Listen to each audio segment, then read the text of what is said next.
Global Typhoon, Chairman TV. Weather update. Helping homeless people. Please subscribe.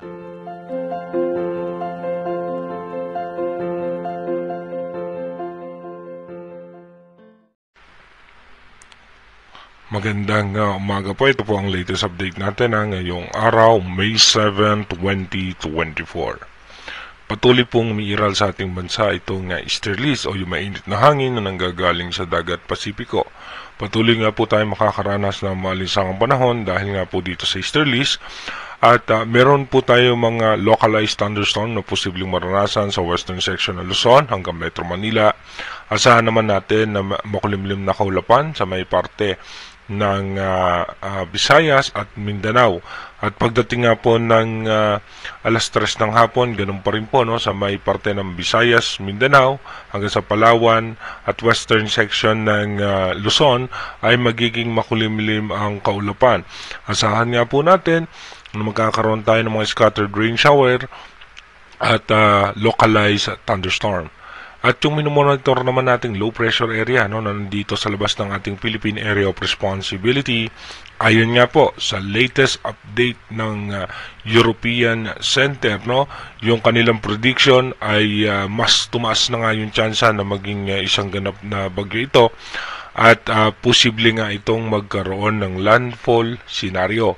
Pero sa Global Forecast System ay posible pa rin siya maging bagyo pero medyo mababa ang tsansa ng landfall scenario nitong posibleng bagyo. At kung sakali nga po na ito'y magtutuloy ay pag pumasok to ng Philippine Area of Responsibility, ito po ay posibleng tatawagin nga po ng Bagong Pag-asa DOST na local name nito ay si Aghon. Dumako na nga po tayo sa ating advanced weather forecast. Dito po sa ating advanced weather forecast, mapapansin nga po natin by May 8, ito pa rin po yung low pressure area outside PAR. Pagdating naman po ng May 9, nasa labas pa rin po yan ang Philippine Area of Responsibility at magkakaroon ng tsansa ng mga pag-ulan sa may parte ng Luzon. Pagdating naman po ng May 10, dito mas lumalaki nga po yung diametro nitong nasabing low pressure area. At pagdating ng May 11, ito po'y kikilos na, dahan-dahan na po lumalapit sa ating PAR line. At pagdating nga po ng May 12, dito nga po by May 12, mas malapit na po yan sa may Davao region.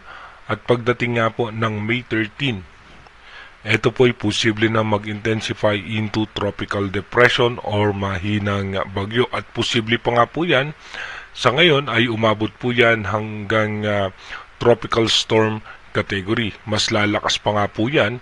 At pagdating ng May 14, nasa eastern section po yan ng Davao region.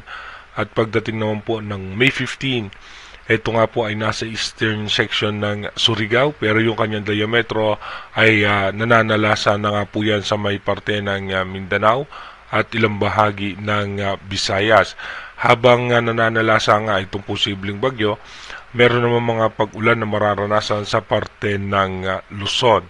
Again, inuulit po natin ito pong advanced prediction ng European Center ay since malayo pa nga po ito, malaki pa po ang posibilidad na magbago nga po ito. Kaya manatili tayong tumutok sa ating advanced weather forecast para malaman natin kung ito nga ba'y posibleng magtuloy or posibleng humina or posibleng nga pong malusaw bago pumasok ng ating Philippine Area of Responsibility. At ito naman po yung pinagkaiba ng prediction ng Global Forecast System sa European System. Dito nga po sa Global Forecast System, mapapansin nga po natin na ito'y nasa labas pa lamang ng Philippine Area of Responsibility ay mataas na ang tsansa na maging isang bagyo. At ito nga po ipapasok ng Philippine Area of Responsibility pagdating po ng May 13 ay papasok na rin po yan ng Philippine Area of Responsibility at nasa eastern section po yan ng Surigao. Pero pagdating po ng gabi, aangat po ito sa eastern section ng Visayas. Pero sa ngayon, dito nga po sa Global Forecast System, mababa po ang tsansa ng landfall scenario nitong nasabing bagyo. Again, inuulit po natin, yung ating advanced weather forecast is possible scenario pa lamang po yan. Malaki pa rin po ang posibilidad na magbago yan.